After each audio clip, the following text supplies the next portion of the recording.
Hello दोस्तों, नमस्कार, प्रणाम। कैसे आप सभी? आशा करते हैं कि आप सभी शानदार और ज़बरदस्त होंगे और आपकी पढ़ाई भी बहुत ही शानदार तरीके से चल रही होंगी। आज के वीडियो में हम लोग बात करने वाले हैं कि रेलवे एग्जाम 2025 के लिए रीजनिंग की सटीक रणनीति क्या होनी चाहिए।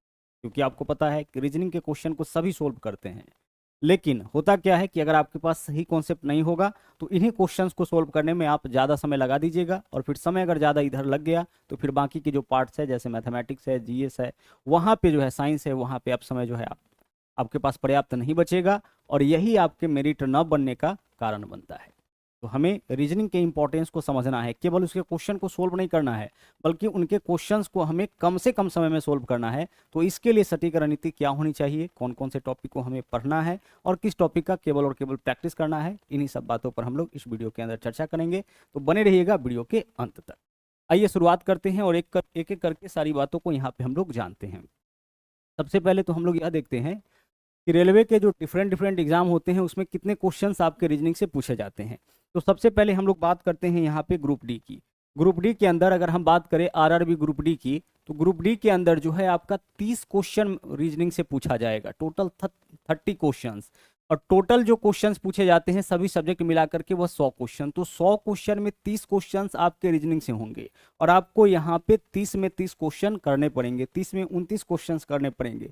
तभी जा करके आप उन स्टूडेंट से मुकाबला कर सकते हैं जिनका रीजनिंग स्ट्रांग है, जो आपका बेहतर तैयारी कर रहे हैं उनके साथ। तो उनके साथ आपका मुकाबला तभी हो पाएगा जब रीजनिंग में सभी के सभी क्वेश्चंस को आप कर पाइएगा, और वह भी कम से कम समय में। ठीक है, चलिए अब अगर हम बात करें आरआरबी एनटीपीसी की, तो एनटीपीसी में सीबीटी 1 और सीबीटी 2 होगा। सीबीटी 1 के अंदर आपका टोटल जो है वह 30 क्वेश्चन पूछा जाएगा 100 क्वेश्चन में। और अगर सीबीटी 2 की अगर बात करें हम एनटीपीसी सीबीटी 2 में, तो वहां पे आपको 35 क्वेश्चंस करने होते हैं। 35 क्वेश्चंस आपको मिलेगा रीजनिंग से 120 क्वेश्चन में। ठीक है, तो अच्छा रोल आपका यहाँ पे भी हो जाता है। अगर हम एनटीपीसी की बात करें तो एनटीपीसी सीबीटी 1 और सीबीटी 2 दोनों के लिए जो है रीजनिंग देख लीजिए कितना इंपॉर्टेंट है। 30 क्वेश्चन आपके सीबीटी 1 में पूछे जाएंगे और 35 क्वेश्चन आपका सीबीटी 2 में। उसी प्रकार से अगर हम बात करें आरआरबी एएलपी की, तो एएलपी के अंदर जो है यहाँ पे भी आपको दो दो एग्जाम देखने को मिलेगा, सीबीटी 1 सीबीटी 2। और सीबीटी 1 में टोटल आपका 75 क्वेश्चन ही होता है, और इन 75 क्वेश्चन में आपका 25 क्वेश्चन जो है यानी 1/3 जो है वो आपका केवल और केवल रीजनिंग होता है। तो आप समझ सकते हैं कि कितना इंपॉर्टेंट रोल आपका रीजनिंग का हो जाता है। सीबीटी 1 के एलपी सीबीटी 1 के अंदर 25 क्वेश्चन आपके पूछे जाएंगे रीजनिंग से। और अगर हम बात करें सीबीटी 2 का, तो सीबीटी 2 के अंदर भी आपका 25 क्वेश्चन पूछा जाएगा आउट ऑफ 100 क्वेश्चन। यानी सीबीटी 2 में 100 क्वेश्चन में 25 क्वेश्चन रीजनिंग से, और सीबीटी 1 में 75 क्वेश्चन में 25 क्वेश्चन आपके जो है वह रीजनिंग से पूछे जाते हैं। आगे देख लीजिए, टेक्नीशियन ग्रेड 3 की बात करें तो यहाँ पे 100 क्वेश्चन में आपका 25 क्वेश्चन जो है वो आपका रीजनिंग से पूछा जाएगा, और टेक्नीशियन ग्रेड 1 में 15 क्वेश्चन ही आपका आता है। लेकिन टेक्नीशियन ग्रेड 3 में 25 क्वेश्चन आपके 100 क्वेश्चन में पूछे जाएंगे। अगर हम बात करें आरपीएफ एसआई का, तो 120 में से 35 क्वेश्चन जो है वो आपके पूछे जाते हैं रीजनिंग के अंदर से। जेई में भी आपका 25 क्वेश्चन। कहने का मतलब है कि जितने भी रेलवे के पेपर होने हैं उन सब के लिए आप देख पा रहे होंगे कि रीजनिंग का इंपॉर्टेंस कितना ज्यादा है। बहुत सारे ऐसे एग्जाम्स हैं जिसमें सबसे ज़्यादा क्वेश्चंस आपके जो है वो रीजनिंग से ही पूछे जाएंगे। तो आपको इसका तैयारी बहुत अच्छे तरीके से करना है, इस पार्ट को आपको सीरियसली लेना है। ठीक है, चलिए अब हम लोग देखते हैं कि अभी जो आपका एग्जाम हुआ 2024 में रेलवे का जो अलग अलग पेपर आपका हुआ है, चाहे हम बात करें एएलपी का या फिर टेक्नीशियन का ग्रेड 1 ग्रेड 3 हुआ, जेई है, आरपीएफ है, इन सब को देखते हुए रीजनिंग का कौन कौन सा टॉपिक है वह आपका इंपॉर्टेंट हो गया, किन टॉपिक से 2024 के अंदर क्वेश्चंस पूछे गए हैं, और कौन कौन सा टॉपिक अब मतलब टीसीएस के नए पैटर्न के अनुसार जो है वो आपका इंपॉर्टेंट हो गया है। आइए उन पर अब हम लोग यहाँ पे ध्यान देते हैं। तो सबसे पहला है ब्लड रिलेशन। हर सेट में, चाहे हम बात करें एएलपी का या फिर टेक्नीशियन के ग्रेड 1 ग्रेड 3 का, है ना, जेई का, आरपीएफ का, हर जगह जो है आपको क्वेश्चन ब्लड रिलेशन से देखने को मिला है। तो एक मोस्ट इंपॉर्टेंट टॉपिक आपका ब्लड रिलेशन हो जाता है। और ब्लड रिलेशन में जो आपका यहाँ पे जो प्लस माइनस से जो रिलेशन दर्शाया गया है, जैसे ए प्लस बी का मतलब है ए बी का भाई है, जिसको हम लोग कोडेड रिलेशन बोलते हैं। तो कोडेड रिलेशन का क्वेश्चन भी आपको ब्लड रिलेशन के अंदर से देखने को मिला है। तो ब्लड रिलेशन आपका एक इंपॉर्टेंट पार्ट हो जाता है। यहाँ से जो है आपके क्वेश्चंस ठीक ठाक संख्या में पूछे जाएंगे। कहने का मतलब कि 1 से 2 सवाल आपका ब्लड रिलेशन से पूछा जाएगा। तो आपको इसकी तैयारी किस तरीके से करनी है, तो ब्लड रिलेशन का जो बेसिक थ्योरी है वो आपको पता होना चाहिए। बहुत सारे ऐसे टॉपिक है जो प्रैक्टिस से काम चल जाएगा, लेकिन ब्लड रिलेशन के लिए थ्योरी जरूरी है। एक बार थ्योरी अगर आपके समझ में अच्छे से आ गया, फिर किसी भी टाइप का क्वेश्चन आएगा आप उसको आसानी से बना सकते हैं।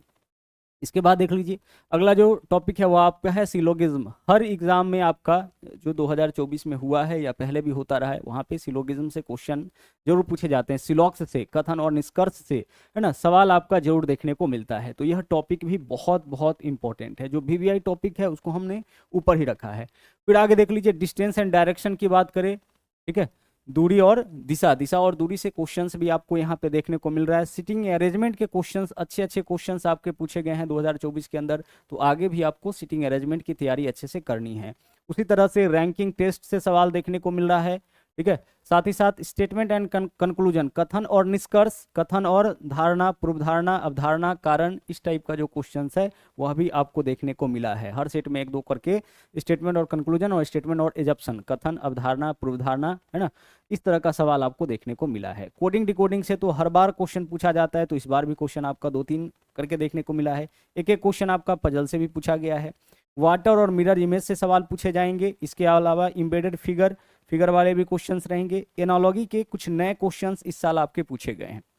एनालॉजी के जो है कुछ नए नए क्वेश्चंस इस साल देखने को मिला है। एनालॉजी आपका नंबर एनालॉजी का क्वेश्चन हो सकता है, नंबर है, लेटर है, वर्ड है, फिगर है, इन सब एनालॉजी के सवाल जो है आपको देखने को मिलेंगे। तो यह भी इंपॉर्टेंट हो जाता है। साथ ही साथ मैथमेटिकल ऑपरेशन से भी आपका, मैथमेटिकल ऑपरेशंस जहाँ पे आपको चिन्ह बदलना है, कोडेड इक्वेशन भी इसको हम लोग बोलते हैं, तो वहाँ से भी सवाल आपको देखने को मिला है, ठीक है। इसके अलावा देखिए मिसिंग नंबर, मिसिंग लेटर और मिसिंग फिगर, यहाँ से भी सवाल आपको देखने को मिलेगा। यह टॉपिक भी इंपॉर्टेंट है। और सीरीज के क्वेश्चंस तो आपको मिलते ही मिलते हैं। सीरीज में नंबर सीरीज हो गया, लेटर सीरीज हो गया, और साथ ही साथ मिक्स फिगर वाला भी सीरीज पूछा जाता है, और मिक्स सीरीज भी आपका यहाँ पे देखने को मिलता है। तो इसमें से देख लीजिए जो थ्योरी बेस्ड टॉपिक है, इधर हम टिक लगा देते हैं, इसका थ्योरी बहुत जरूरी है। सिलॉक्स का भी थ्योरी है, डिस्टेंस एंड डायरेक्शन है, सिटिंग अरेंजमेंट है, रैंकिंग है। यह सब ऐसा टॉपिक है जिसका थ्योरी आपके लिए बहुत काम आएगा। इन टॉपिक का थ्योरी अगर आपको पता है तो फिर क्वेश्चन करना आपके लिए आसान हो जाएगा। लेकिन नीचे जो आप देख रहे हैं ना, नीचे जो आप टॉपिक देख रहे हैं उसका आप ज़्यादा से ज़्यादा देखिए। पजल का भी थ्योरी जरूरी है, लेकिन आगे जो भी है ना, थोड़ा बहुत कोडिंग डिकोडिंग में भी थोड़ा बहुत थ्योरी हम लोग देखेंगे। बाकी जो है इन सब टॉपिक का क्या करना है, हमें ज़्यादा से ज़्यादा प्रैक्टिस करना है। इन सब जिसमें भी हम टिक लगाए हैं उनका थोड़ा थ्योरी आपके लिए जानना जरूरी है। यानी बेसिक किस किस तरीके से हमें सोचना है, कैसे हमें उसे बनाना है, यह समझना आपका इन टॉपिक के लिए जरूरी है। बाकी का जो है आपका ज़्यादा से ज़्यादा क्या करना है, प्रैक्टिस करना है। और प्रैक्टिस करने के लिए आपको प्रीवियस पेपर का यूज करना है। प्रीवियस बहुत सारे एग्जाम हुए हैं इसी साल, आपका देख लीजिए कई सेट में एग्जाम हुआ, कम से कम 100-150 सेट तो आपको इस साल का 2024 में मिल जाएगा। तो सभी सेट के रीजनिंग के जितने भी क्वेश्चंस है उसको आप बनाइए, अच्छे से बनाइए। एक एक सेट के क्वेश्चन को आप बनाइए, पैटर्न आपके समझ में आएगा, सोचने का तरीका आपका डेवलप होगा, और एग्जाम में आसानी से उन क्वेश्चंस का आंसर आप कर पाइएगा। इसके अलावा क्लासिफिकेशन, यानी कि आपको 4 ऑप्शन दिया जाएगा, उसमें यह बताना होता है कि इनमें से भिन्न कौन है, विषम कौन है, जो सबसे अलग दिख रहा है उसको इसमें से चुनना होता है। इनइक्वालिटी के क्वेश्चंस आपके देखने को मिल रहा है, तो इनइक्वालिटी आपको देखना है। डाइस से क्वेश्चन इस साल बहुत कम ही मिले हैं 2024 के अंदर, लेकिन डाइस भी एक इंपॉर्टेंट टॉपिक है, ठीक है। यहाँ से भी क्वेश्चंस आ सकते हैं, 2024 के अंदर नहीं आया है। वेन डायग्राम से क्वेश्चंस आपके पूछे जाएंगे। एज एक ऐसा टॉपिक है जिसको हम लोग मैथ्स और रीजनिंग दोनों के अंदर देखते हैं, तो एज से तो क्वेश्चन आपका रहता ही है, या तो मैथ में रहे या रीजनिंग में रहे, 2-3 सवाल आपका एज से पूछा जाएगा। काउंटिंग ऑफ फिगर से क्वेश्चंस इस साल जो है कम देखने को मिला है, लेकिन काउंटिंग ऑफ फिगर एक इंपॉर्टेंट टॉपिक है, यहाँ से क्वेश्चंस आ सकता है के एग्जाम में, तो इसको भी नहीं छोड़ना है। इसके अलावा क्लॉक और कैलेंडर से भी क्वेश्चन आपका इस साल देखने को नहीं मिला है, लेकिन क्लॉक और कैलेंडर भी आपका एक इंपॉर्टेंट टॉपिक है। पीछे वर्ष 2022 वगैरह में 22-21 इन सब जगहों पे जो है 18 में खूब क्वेश्चन आपका क्लॉक कैलेंडर से पूछा गया था, तो आगे भी संभावना है कि यहाँ से क्वेश्चंस आ जाए, तो इसको भी आप नहीं छोड़ सकते हैं। और इसके अलावा मिसलेनियस यानी कि विविध का भी आपको प्रैक्टिस अच्छे से कर लेना है। तो यहाँ पे आप देखिए कि रीजनिंग के लिए सिलेबस क्या होना चाहिए, कौन कौन से टॉपिक आपको पढ़ने हैं। तो यहाँ पे आप देख पा रहे हैं, इन्हीं टॉपिक को जो है वो आपको अच्छे से पढ़ना है, इसको अच्छे से आपको तैयार कर लेना है, इन्हीं का आपको प्रैक्टिस करना है, और इतना प्रैक्टिस कर लेना है कि इनसे रिलेटेड क्वेश्चन जब आपके सामने आए तो वह छूटे नहीं, ठीक है। इनसे संबंधित कोई भी सवाल पूछा जाए तो आपके पास पहले से वह क्वेश्चन जो है आपके नज़र के सामने से गुजर चुका होना चाहिए। ऐसा नहीं कि एग्जाम में फर्स्ट टाइम उस क्वेश्चन को आप देखें। फर्स्ट टाइम जब देखिएगा तो वहाँ पे आप जो है वह जल्दी में सोच नहीं पाइएगा, समय आपका निकल जाएगा, और इससे क्या होगा आपका कि आगे जो आपका पेपर है उसके लिए समय आपके पास बिल्कुल भी नहीं बचेगा। ठीक है, चलिए अब यहाँ पे देख लीजिए, आगे जो आपका रणनीति होना है रीजनिंग के लिए, हम यहाँ पे क्या करने वाले हैं आपके लिए समझिए।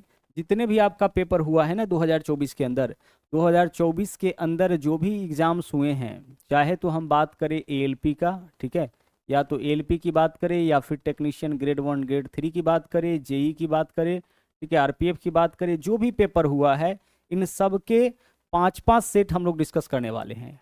हर जो एग्जाम है ना सबका 5-5 सेट हम लोग रीजनिंग का करने वाले हैं। अब इससे क्या मिलेगा फायदा समझिएगा।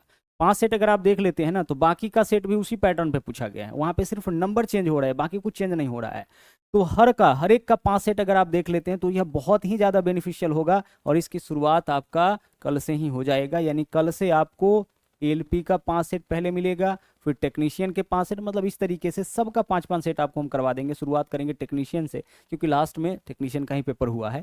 तो सबका हम लोग क्या करेंगे, सबका हम लोग यहाँ पे 5-5 सेट देख लेंगे, जिससे क्या होगा कि क्वेश्चन का पैटर्न अच्छे से हमारे दिमाग में सेट हो जाएगा, और उसी आधार पर आगे हम लोग तैयारी करते रहेंगे। जब सबका 5-5 सेट देख लीजिएगा, बाकी के सेट को आप खुद से बना सकते हैं, क्योंकि हमने आपसे कहा अभी जस्ट कि क्या है, आपका क्वेश्चन में सिर्फ डाटा बदला हुआ है, बाकी सब आपका वही है, क्वेश्चन आपका वही है। जो 5 सेट आप कर लेते हैं, जैसे आरपीएफ एसआई का 5 सेट कर लेते हैं, तो बाकी जितने भी सेट है उनके क्वेश्चंस को आप बिल्कुल आसानी से कर पाइएगा।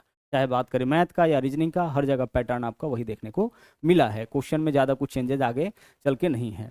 तो हम लोग क्या करेंगे, यहाँ पे डिस्कस कर लेंगे 5-5 सेट, ठीक है, हर एक का, यानी कि कुल मिला के 20 सेट जो है हम लोग लगातार यहाँ पे देखेंगे, और कल से ही इसकी शुरुआत आपकी हो जाएगी। और जो भी क्लासेज आपका होगा उसका पीडीएफ यूट्यूब के ऊपर, यह सब क्लासेज आपको बिल्कुल फ्री में मिलने वाला है, और जो भी क्लासेज होगा उसका जो पीडीएफ है वो आपको मिल जाएगा मैथ्स वाटिका टेलीग्राम के ऊपर। तो सभी लोग मैथ्स वाटिका टेलीग्राम को जरूर ज्वाइन कर लीजिएगा।